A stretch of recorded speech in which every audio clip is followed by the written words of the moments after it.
O Brasil vive uma crise econômica e eu vou fazer uma análise de como que eu vejo a atual crise econômica. Tem muito jornalista, a imprensa, ela tende a exagerar. Então eles estão falando que é a maior crise do Brasil, são várias coisas juntas. Eu não vejo dessa maneira. Então eu vou mostrar para vocês como que eu vejo a crise econômica, a atual crise brasileira.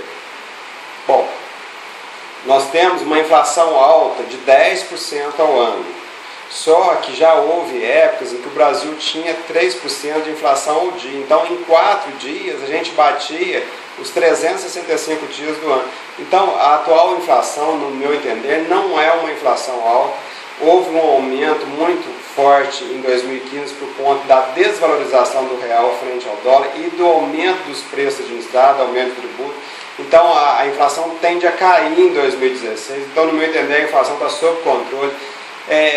No passado recente, em 2002, se não me engano, 2003, na transferência do poder do FHC para o Lula, a inflação teve, se não me engano, em 26% ao ano. Então não tem problema uma inflação nessa altura, no meu entender. A dívida externa, que comparando hoje, o governo é credor líquido, apesar das empresas privadas terem dívida externa. A dívida externa já foi tão grande que era considerada impagável, o governo deu calote, nós tivemos que ir ao FMI, então nada se compara o passado com hoje, mesmo porque agora a gente tem um câmbio flutuante, não é questão de PT, de Lula, o câmbio flutuante é coisa do Armínio Fraga, então deu certo na medida em que as commodities caíram de preço e os nossos termos de troca caíram, automaticamente o real se desvalorizou e isso é uma primeira linha de combate ao perigo iminente. Então, as coisas estão melhores, bem melhores que no passado no Brasil e estão funcionando. A gente poderia alegar, por exemplo, que o PT fez uma lei insana protegendo as compras da Petrobras, tinha que ser no mercado inteiro. Mas com os militares também nós tivemos a lei da informática que arrebentou com o Brasil. Então, existem erros, existem. O governo erra, mas o próprio Ike Batista também errou, quebrou as empresas dele todas. O Silvio Santos contratou um cara, botou lá no banco, como é que chama o banco do Silvio Santos? O Silvio Santos teve um banco quebrado, a própria Vale do Rio Doce agora, com a BP, botaram a Samarco lá, estourou aquela barragem, então a empresa privada também erra. Agora, o mais grave que existia no passado, para quem viveu, eu tenho 53 anos de idade, então eu formei em 1985, no auge da crise econômica. A grande crise econômica que o Brasil viveu foi quando a gente era dependente de petróleo e os árabes jogaram o preço do petróleo lá em cima. Então o Brasil não tinha petróleo, comprava muito, o saldo comercial foi lá embaixo, ficou deficitário, as transações correntes deficitárias, o Brasil já estava endividou mais um tanto para poder pagar a conta. O Brasil, com os militares, ele se endividou para investir, juro baratinho, beleza, até justificável. Depois ele se endividou para pagar a conta petróleo, aí já não deveria ter feito. E depois ele se endividou mais ainda porque os Estados Unidos, em 1981, o Volcker subiu a taxa de juros e a dívida brasileira ela não tinha uma taxa de juros fixa, era uma taxa de juros flutuantes pela LIBOR. Então arrebentou com o Brasil. Então nada disso está acontecendo agora. Então não vejo nada semelhante da crise agora com as crises do passado. As crises do passado, para quem viveu como eu, hiperinflação, crise da dívida externa, calote, FMI, são coisas totalmente diferentes. O Brasil não tinha contabilidade, não é que agora tem déficit público, tem, mas antigamente não tinha nem como contabilidade. Como você vai fazer contabilidade com 3% de inflação ao dia? Mais de 1000% de inflação ao ano. Como é que você transporta o valor de janeiro para dezembro? Então não existia contabilidade. E a grande sacada, no meu entender, é o câmbio flutuante. Por quê? Quando o governo fala o câmbio vai ser tal, o mercado começa a jogar contra o governo. Ele começa, igual o George Soros fez lá com o Banco da Inglaterra, ele quebra o banco, entendeu? Por quê? Porque ele sabe que o governo não consegue bancar aquela palavra dele, então começa a especular contra.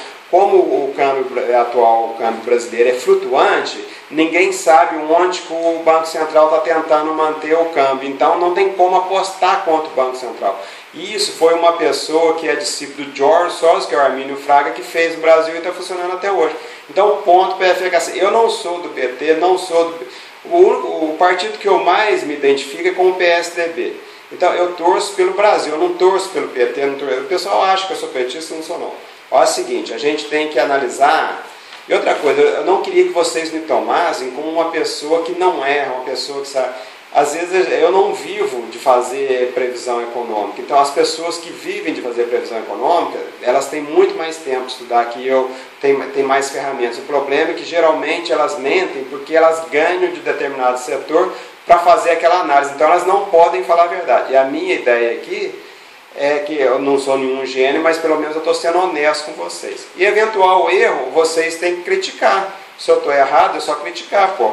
E outra coisa, de acordo com o George Soros, você faz uma análise. E se você aposta no mercado financeiro, você não tem que acreditar que aquela análise está certa e vai perdurar.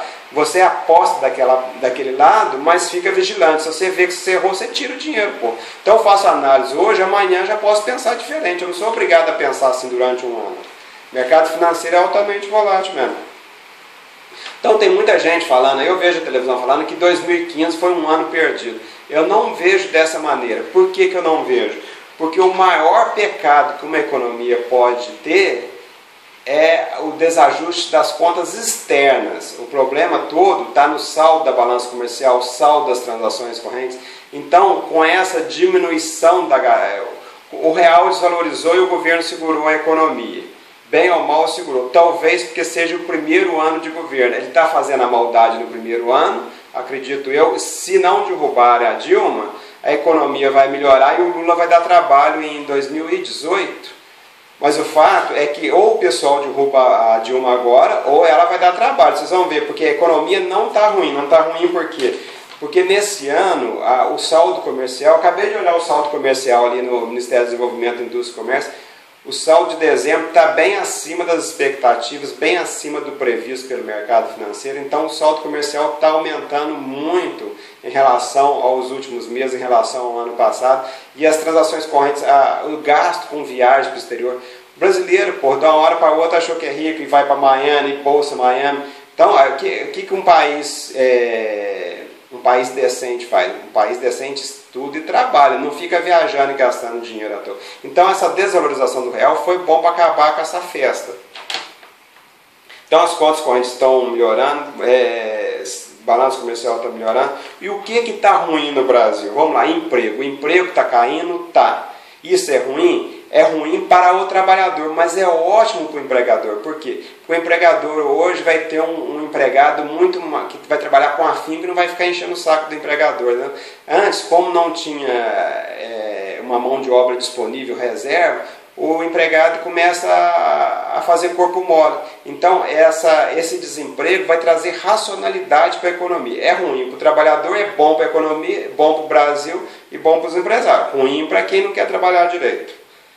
O PIB está caindo? Tá. Mas como que é a medida do PIB? A medida do PIB é um trem que eu não entendo. Se o Brasil está aumentando as exportações, não em valor, porque o valor do minério de ferro, da soja, está caindo no mercado internacional. Mas a quantidade de bens exportados está aumentando, se não me engano, 7% nesse ano. Então está aumentando a quantidade que a gente vende para o exterior e diminuindo a quantidade que a gente compra. Então significa que a gente está produzindo mais e consumindo menos. É ótimo. Então o PIB deveria refletir esse movimento, mas não. O PIB reflete muito o consumo, o serviço, é pentear cabelo, é colorir cabelo, cortar unha. Então é coisa que não leva a lugar nenhum. Então a medida do PIB está errada. Então essa queda do PIB, no meu entender, não é uma queda que reflete o real estado da economia. Mas é evidente que a queda do PIB vai levar ao desemprego. E isso faz com que os trabalhadores que têm emprego trabalhem com mais afinco e quem está desempregado seja mais flexível para aceitar emprego. Não vai ficar cantando de galo. Agora, o grande problema que eu vejo é o problema fiscal. Realmente, a receita tributária do governo está caindo, a arrecadação tributária me parece altamente cíclica. Então ela sobe quando, quando os nossos termos de troca melhoram, o real se valoriza, a empresa que tinha dívida no exterior diminui a dívida em real, então ela tem lucro, ela paga imposto sobre o lucro. Quando o real se valoriza, o brasileiro viaja mais para o exterior, paga mais tributo, compra mais coisas, paga imposto sobre importação, então isso aumenta a arrecadação do governo. Com a desvalorização do real, essa gastança diminuiu e diminuiu a arrecadação também. Então a arrecadação fiscal no Brasil está altamente cíclica e ela acompanha os termos de troca. Como os termos de troca caíram, o preço da soja caiu, o preço do petróleo, o preço dos produtos agrícolas, do minério de ferro, tudo caiu, o brasileiro ficou mais pobre, está comprando menos, o governo está arrecadando menos tributo. Então realmente o problema fiscal é um problema de longo prazo, no meu entender não é um problema do PT e da presidente Dilma. No meu entender, essa questão fiscal é um problema do Congresso Nacional, tem muito a ver com pensões e aposentadoria, são coisas de longo prazo. O Congresso Nacional deveria ser mais sensato, mais responsável, não fazer lei que dê dinheiro para os outros, um dinheiro que não é dele. Então tinha que ser mais austero, mas infelizmente o brasileiro não é austero. O brasileiro vota em quem dá as coisas para ele. É evidente que as coisas têm medida e vai dar merda. Então, analisando agora só a questão governamental, Dilma e Lula. O que aconteceu, gente? O Lula, em 2005, ele quase foi cassado por conta daquele mensalão, não sei se...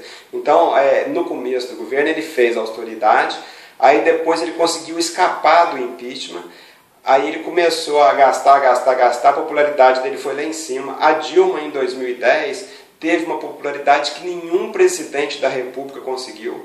Agora, em 2015, a popularidade dela está lá embaixo, muito baixo mesmo, acho que nunca tão baixo quanto um presidente já teve. E aí a Dilma é a mesma. A que tinha maior popularidade da história e a que tem a menor é a mesma Dilma. O que mudou, no meu entender? O que mudou não é o comportamento do governo. Não foram os erros do governo que causaram esse desastre econômico. O que causou esse desastre econômico, no meu entender, é a queda dos termos de troca, a queda do preço do petróleo, a queda do preço das commodities agrícolas, a queda do preço do minério de ferro. Então é isso que está causando esse movimento todo. Sinceramente, eu tenho aqui um livro do Hot Commodities, do Jim Horst, que previu, em 1999, ele previu que mais ou menos dentro de 18 anos o preço das commodities ia cair. Eu não acreditei nele, apesar de conhecer a teoria, eu acreditei que dessa vez ia ser diferente, que China, que Índia consumindo commodities ia trazer um trem diferente, e eu errei. Agora, não é porque que eu errei que tudo que eu falo está errado também. O negócio é o seguinte, ninguém é infalível, então vocês têm que criticar as coisas que vocês ouvem, pega e insere mais informações de vocês e tira as próprias conclusões. É aí que é o segredo. Então, por exemplo, eu errei, mas a minha vida não foi afetada por esse erro. Por quê? Porque eu faço uma previsão, mas eu fico com o pé atrás, eu não vou botar toda a minha aposta numa coisa. Eu não vivo das minhas previsões, eu não sou um trader, por exemplo, eu gosto de investir em imóveis, em renda fixa, são coisas que eu não preciso estar em cima vigiando se vai subir, se vai cair. Você compra um imóvel, aluga e vira as costas. Pô, eu quero ter sossego na minha vida.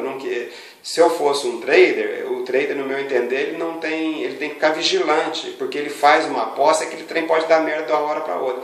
Então as minhas previsões não são infalíveis, mas eu acredito que são honestas e com alto grau de percepção. Eu sei, acredito pelo menos, que o problema não está no governo. O problema está nos ciclos econômicos. A economia é cíclica, é cheia de altos e baixos. Existem vários livros, principalmente um livro, Os Ciclos Econômicos, Sua Causa, Suas Consequências, do Mitchell.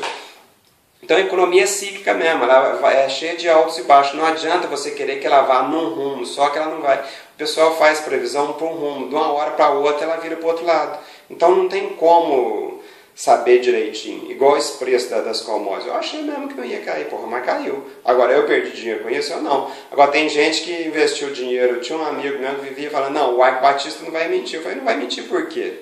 Não, vou comprar a ação dele, não tem por que mentir, não tem interesse em mentir. Não sei se ele mentiu ou não, mas ele errou, perdeu dinheiro, levou um monte de gente a perder dinheiro. Eu investi no Ike? Eu não, porra. Nem sei o que o cara está fazendo. Se eu fosse investir em ações, eu investi Papéis Índios Brasil Bovespa. Por quê? Porque ele engloba umas 50 empresas. Aí a chance de eu errar é menor. Mas eu sinceramente achei que em 2010 o preço das ações me parece estava lá em cima, entendeu? O que está caro eu não acho interessante comprar. Eu acho interessante comprar o que está barato. Então eu faço mais aquele investimento de longo prazo. Você compra o que está barato, analisa se está baratinho, tá? Aí você compra, porra. Não é porque eu acho que vai subir. Simplesmente compra. E outra coisa, você tem que comprar um ativo que tem um fluxo de caixa positivo. Por exemplo, imóvel, te dá aluguel, renda fixa, te dá juros. Agora você compra, por exemplo, o ouro. Você vai pagar para guardar o ouro, não vai te dar dividendo, não vai te dar juros. Então o ouro eu não compro. Então cada um tem a sua análise, cada um faz as suas apostas. Eu gosto de investir também na minha capacidade de analisar, na minha capacidade de discernir, no meu intelecto. O meu intelecto produz dinheiro. Então cada um faz as suas escolhas. E a minha previsão é que a economia está virando, apesar do problema fiscal, com o ajuste das contas externas. 2016 vai ter desemprego? Vai. Mas de uma maneira geral, o Brasil vai estar bem melhor em 2016 e que o Lula e o PT vão dar trabalho em 2018 se a Dilma não for derrubada. Eu acho o seguinte, esse vice-presidente está dando um tombo na presidente. Para mim isso aí é muita falta de lealdade.